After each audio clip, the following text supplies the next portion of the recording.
50 வயதிற்கு மேற்பட்டவர்கள் மாரடைப்பை தூண்டும் கொலஸ்ட்ராலை குறைக்க எந்த உணவுகளை சாப்பிடணும் தெரியுமா? உங்களுக்கு 50 வயதாகிவிட்டதா? உயர் கொலஸ்ட்ரால் பிரச்சனை உள்ளதா? அப்படியானால் உடனே கொலஸ்ட்ராலை குறைக்கும் முயற்சியில் ஈடுபடுங்கள். ஏனெனில் சமீப காலமாக மாரடைப்பினால் நிறைய பேர் மரணமடைந்து வருகிறார்கள். மாரடைப்பிற்கு முதன்மையான காரணம் உயர் கொலஸ்ட்ரால் தான்.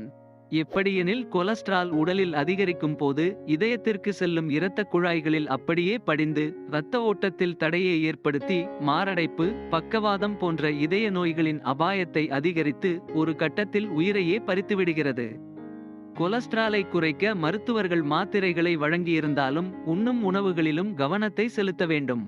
அப்படி உணவுகளில் கவனம் செலுத்தி கொலஸ்ட்ராலை குறைக்கும் உணவுகளை தினசரி உணவில் சேர்த்து வந்தால் கொலஸ்ட்ராலை கட்டுப்பாட்டில் வைத்திருக்க முடியும்.